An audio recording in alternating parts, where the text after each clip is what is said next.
Today, we're solving problem 2023 from the AMC10A of fall 2021. For each positive integer n, let f of 1n be twice the number of positive integer divisors of n, and for j is greater than or equal to 2, let f of j of n be all of this formula. For how many values of n is less than or equal to 50 is f of 50 of n is equal to 12.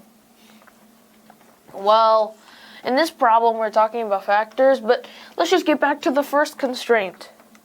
So it's saying that f of 1n, this is equal to, well, let's just not worry about this too much right now. We're just trying to understand this first.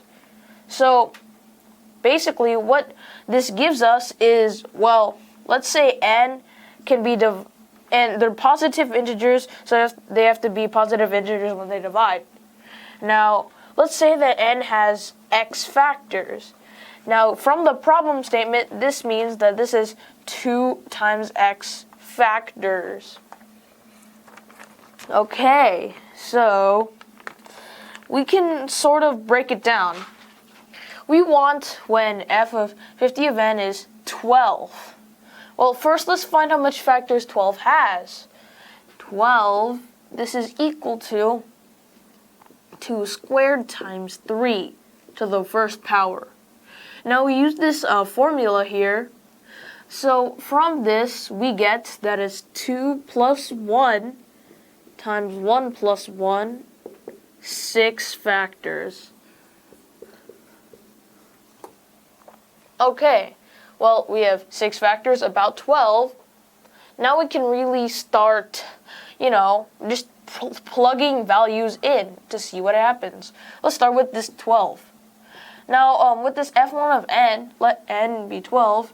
f1 of 12, well, now, earlier we stated that 12 has 6 factors, so we must multiply that by 2 to get 12 factors.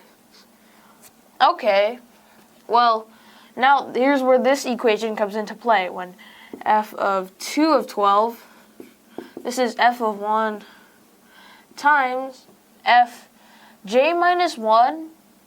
Well, j is 2 in this case, so this is f of 2 minus 1, or 1, of 12. Well, this is just equal to f of 1 of, well, this is 12, so 12. And, well, these two are the same values, so this is also 12. Now we notice that if we keep on going here, it will always be 12. Similarly, if a number hits 12 like this, it'll always keep on being 12, unless if it's above 50, which is not our constraint because n has to be less than or equal to 50. Okay, so we're also stated that they have to be, well, prime. So we can state out the prime factors, not including 1. Well, let's just state them out. 2, 3, 5, 7, 11. Those are the basic prime factors.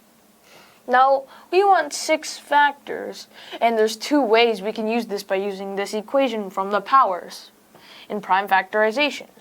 Well, the first case is where we have one integer p and one integer q, where q is a square, and p is to the first power, or it could just be 1p to the 5th power, since both of these yield 6 factors to get a 12 because you multiply by 2.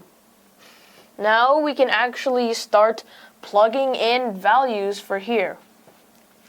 Well, first of all, we see that the only value for p to the 5th power is 2 to the 5th power. This gives us 2 to the 5th power. This is 32.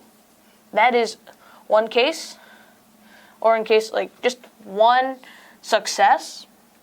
And we see that all of these to the power of 5, all these other numbers, they'll be greater than 50. which is outside of our constraints. Now, this can't be 1 because 1 is technically not prime, so we don't include that. Now let's get into the the p to the 1 power times q squared, that part. We can just start in by substituting 2 squared times 3. This is going to be 12.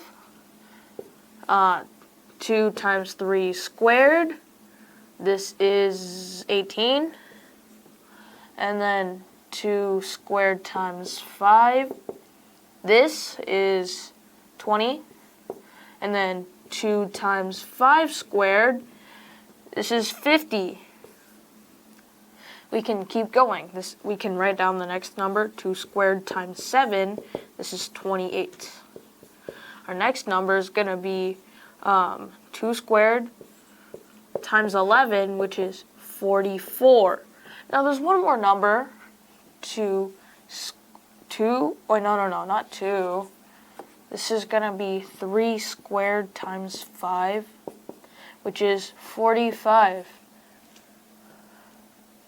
Yeah, these are all the values with these numbers here. We have 8 numbers here in total. 8. There's 7 here and then 1 here to the 5th power. Now, our answer would be 8, except for these weird extreme cases, which are pretty hard to find. Now, these other 2 solutions are pretty weird, but we have our constraints, and as I stated earlier, if it becomes 12 before 50, then it keeps on going to be 12. So, therefore, we can keep on testing the values by dividing or multiplying by 2, altering the numbers. From the first one, we get that when we alter 18, we get 36. This actually works because, well, let's just put it in. So f of 1 of 36, 36 has, well, this is 2 squared times 3 squared. This is also another formula here. This is p squared times q squared. Now, in this case, it doesn't actually have to be a factor of 6. It just has to be a 12, yield a 12 in the end. Well, this gives us 9 factors, but we don't really care about that. Well, yeah, we do. It gives us 9 factors, but according to the function, we have to multiply by 2, so this output is 18. Now, when we put f of 2 in, of 36, this becomes f of 1 of 18. Well, 18 now, that is 3 times 9. Well, 18 is right here, and this is 12. So, after f of 2 is 36, this is 12. We can keep on going. F of 3 is 12, ... So, our first number is 36. Okay, that's pretty cool, right? Now, the second number, honestly, it's a bit harder to find. But, once you find it, use it.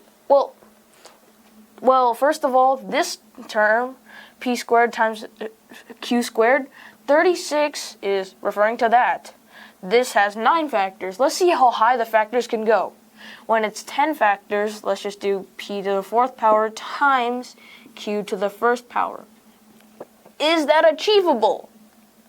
Well, if it is achievable, we want to make sure it's achievable by plugging in the smallest numbers possible, 2 and 3. Now we plug it in a way such that we don't put 3 in p to the 4th power because we want the smallest number in the largest power and the largest number in the smallest power. This gets us 48, which also works. Our second number is 48. We got 8 here originally, but that was just for the 6 factors. Now we have to consider the 9 and 10 factors. So there's 2 more numbers here. 8 plus 2 is 10, our answer.